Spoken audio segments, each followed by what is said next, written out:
সারা 1 ঘন্টা বক্তৃতা দিচ্ছেন তারেক রহমান সাহেব।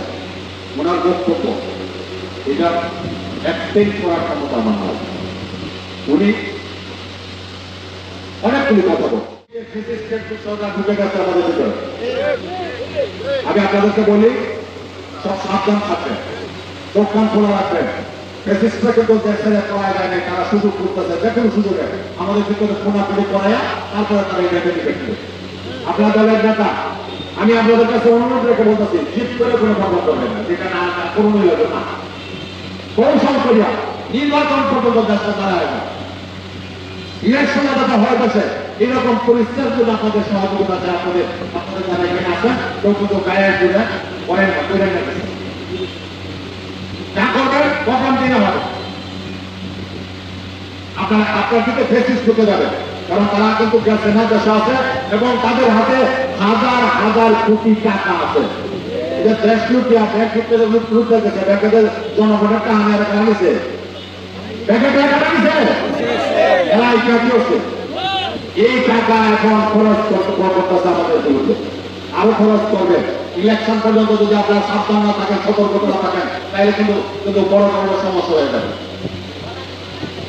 কথাটা মনে রাখবেন, কোন অবস্থাতে কোথাও কোনো ধ্যান দরবারে যাবেন না, আপনারা কোন দরবারে যাবেন না, মনে রাখবেন। করবেন ফেব্রুয়ারির পরে, এর আগে না। কিন্তু সব নেতাদেরকে বলতেছে আপনাদের গায়ে কোনো দোষ ফলে একটা কিছু বড় ধরনের ঘটনা করা আসবো, যেটা বুঝতে পারবেন না, এই বিরুদ্ধে দোষ দেওয়ার লাগে এইগুলি করা হচ্ছে।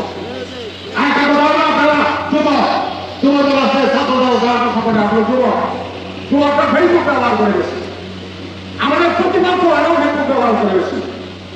সব ফেক আইডি তৈরি করছে, বিএনপির বিরুদ্ধে ব্যবহার করতেছে। বিএনপি থেকে করে না, এইসব ফেক আইডিটা চালায় দেওয়া আইনাল করতেছে। বিএনপির চান্দাওয়া সাল চালাইতেছে, বিএনপির সন্ত্রাসী সাল চালাইতেছে, বিএনপির এই বিভিন্ন ঘটনার সাথে বিএনপির দ্বারা অবদান করতেছে। কথাগুলি মনে রাখতে হবে।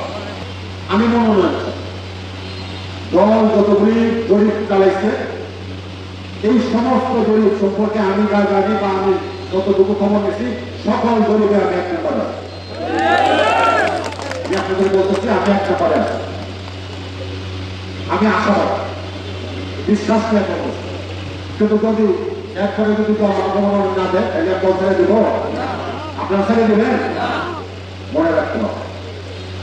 আমি যে কথা বলছিলাম, তারা কোনো সব 1 ঘন্টা বক্তব্য, 1 ঘন্টায় আমাদেরকে অনেক কিছু বলেছে।